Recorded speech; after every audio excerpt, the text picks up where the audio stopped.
We are about to witness one of the greatest events in human history. The world as we know it is crumbling before our very eyes, and the majority of the world population is not aware of it. Power structures that have been in place for thousands of years are taken down as we speak. Soon we'll be shown evidence of an elite plan, so evil, so all-encompassing, that people will be shocked to the core. This documentary was made to help you deal with what's coming. Is it a good thing? Oh yes, it's the best thing that could possibly happen to us. But in order to understand and process the quantum leap that we as humanity are about to take, you must understand the reality, the timeline if you wish, that we as a species were placed in. And believe me, you don't have a clue just yet. The evil I mentioned has been working behind the scenes so intelligently, so brilliantly, that hardly anyone ever noticed a thing. What I'm going to do is first of all give you a short overview of things that made me go, things that made me decide to start digging for the truth. We'll take it from there, shall we? Are you ready? Join me on a journey down the rabbit hole. Let's start with the recent forest fires, for instance in California. Did you know that these fires forgot to burn trees? That they were capable of cutting through houses? That they burn trees from the inside out?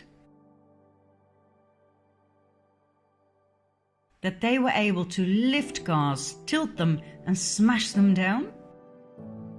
Are you sure these are ordinary forest fires? And how about this one? We live in a world where mercury is considered highly toxic, but not when we inject it into children in absurd quantities.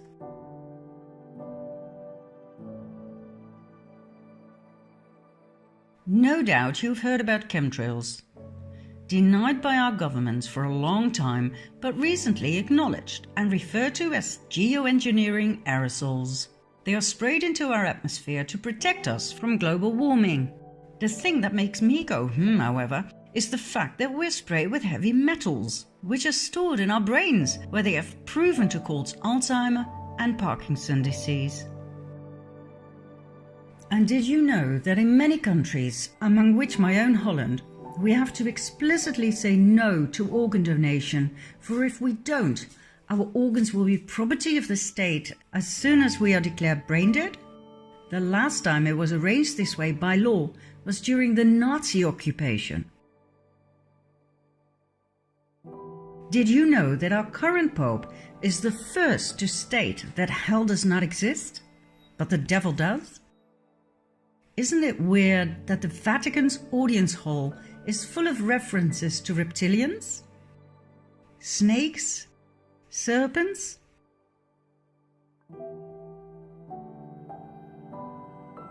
Did you know the Vatican's telescope is called Lucifer? And since when does the Pope make the sign of the devil? 9/11. Whereas one bird can cause terrible damage to a plane, on 9/11 two planes managed to cut through steel. A third plane mysteriously disappeared in a building, and number 4 plunged into the earth without leaving any debris or bodies. The planes were piloted by terrorists who only had a few flying lessons in a small Cessna.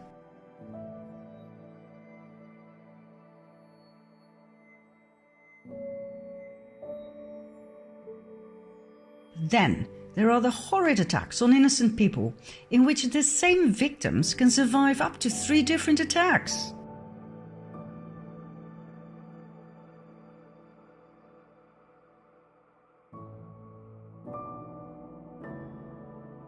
This lucky young man survived being shot in the head. All he needed was a band-aid. And thank God not all victims are people of flesh and blood.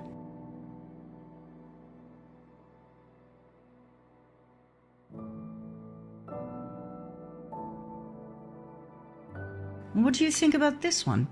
Are you a parent? Are you aware of the fact that children cartoons contain subliminal messages of sex and violence? Why? Did you know that fully grown fetuses can be legally aborted in many American states?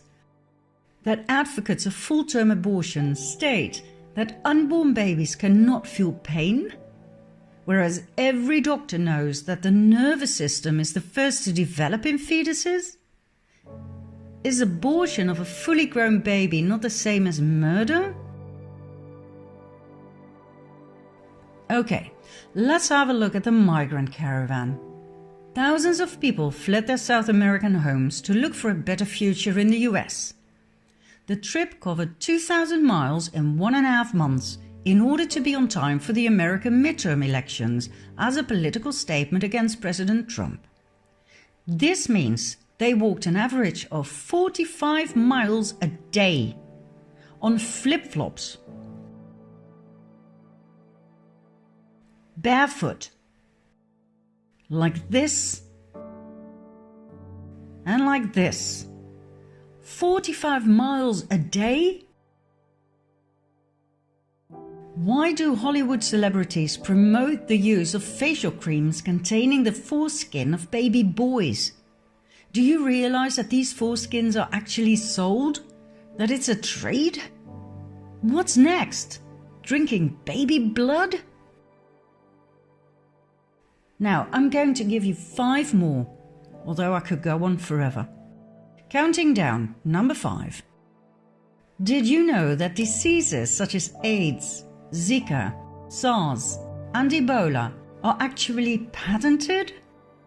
Do you know when something is patented? When it's man-made. Man-made diseases, are you kidding me? Number 4. Your cell phone, laptop, tablet, and your TV contain spyware that works 24/7, no matter whether your device is switched on or off. This means you are constantly being monitored. Each and every conversation, whether at home or at work, is recorded. Why? And by whom? Number 3. In 2018, Monsanto, known for its genetically modified seeds and crops, plus its poisonous weed killer Roundup, was bought by Bayer, a chemical giant that produces mostly poison. In other words, our food supply is now largely controlled by the producers of carcinogenic poison. Monsanto started off producing Agent Orange, a very powerful and highly toxic chemical used during the Vietnam War to eliminate forest cover and to destroy crops. But it turned out to do just a little bit more than that, causing horrific birth deformities and various types of cancer. According to experts, the fusion of Monsanto and Bayer was the perfect match made in hell. Number 2. In 2018, Hillary Clinton admitted that she deleted 33,000 emails from a private server used as Secretary of State. Not only that, she used a hammer to smash her cell phones, SIM cards and hard drives. Any further evidence that could have been used against her in a court of law was destroyed by fire that conveniently started in the office of a mansion. Did she actually get away with that? And last but not least, number 1. President Obama received the 2009 Nobel Peace Prize only months after his inauguration. Why, for God's sake? He came from nowhere and had achieved nothing at the time. In the following 8 years, he invaded 7 countries and dropped a bomb every 20 minutes. Who on earth was on that Nobel committee? The world is not what you think. And guess what all of these things have in common? They were completely ignored by the mainstream media. Not one news channel covered or questioned any of it. And just when I thought I'd seen it all, this became President of the US. I always thought there were two political sides in life, left and right. Left was for the common people, right was for the rich. But I soon found out that my ideas did not reflect reality at all. Obama seemed to have enchanted everybody, including myself, with his good looks and charms. But like I said, he invaded 7 countries. He was a Democrat, for God's sake. And Democrat Bill Clinton went from one sex scandal to the next, lying under oath and getting away with it. Maybe left and right were simply 2 wings of the same bird? In spite of my leftist upbringing and background and my fierce opposition against Trump, I decided to give him the benefit of the doubt.